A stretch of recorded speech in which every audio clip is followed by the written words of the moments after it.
Section 2. You will hear a radio interview about an expedition across the Atura Mountains. First, you have some time to look at questions 11 to 15.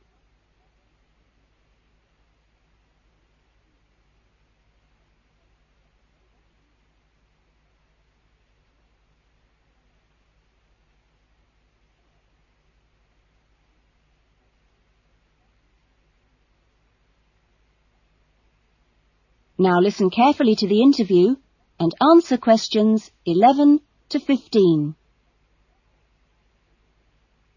A dream came true in 1995 when, over 96 days of the spring and summer, an expedition of 4 men undertook what they believed to have been the first and only complete end-to-end crossing of Morocco's Atura Mountains.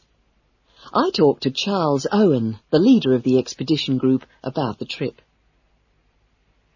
Charles, how much planning went on beforehand? Well, as you know, I run these walking trips across the mountains for tourists, and over the years I've collected maps and other data to prepare what I call a route book for this trip.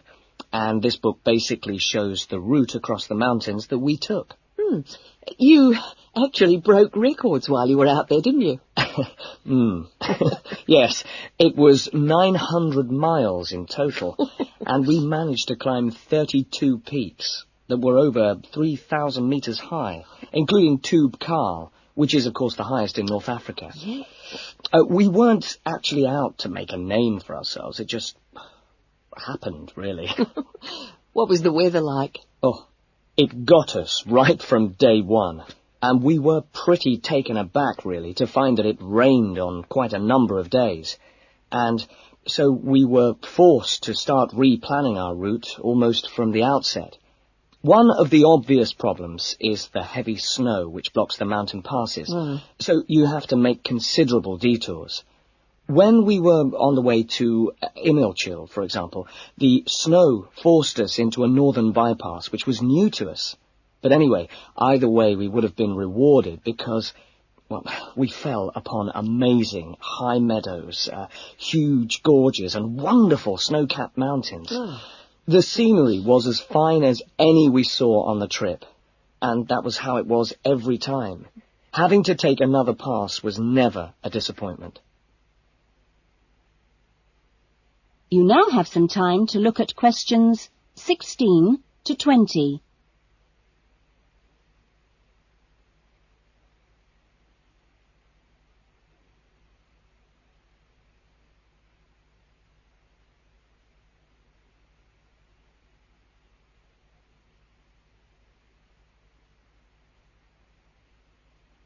Now listen to the rest of the interview and answer questions 16 to 20.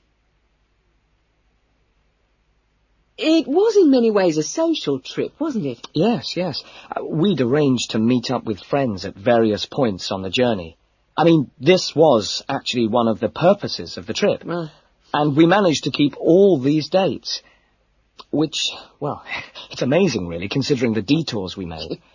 An old friend acted as a sort of transport organizer for everyone, and the Hotel Ali in Marrakesh was a good social base.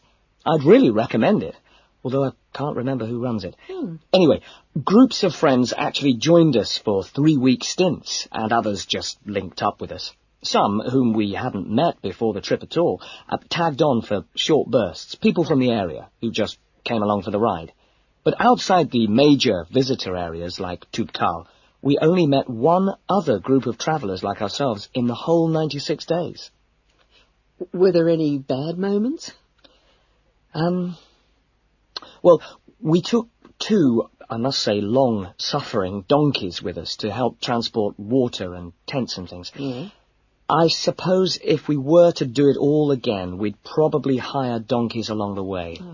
Taza and Tamri, as we called them, after the last places in the trip, well, they made quite a unique journey between them. But it was continuously demanding for them. On both the really high summits, they took diversions that were quite out of character. and I can only assume that it must have been due to tiredness. Well, thank you.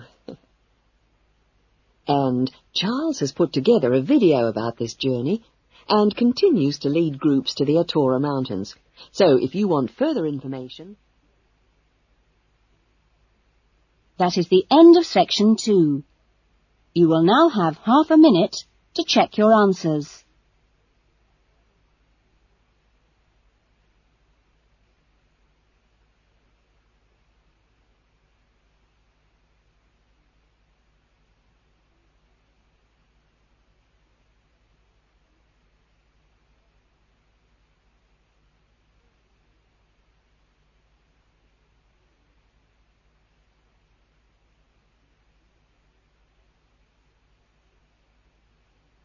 Now turn to section 3.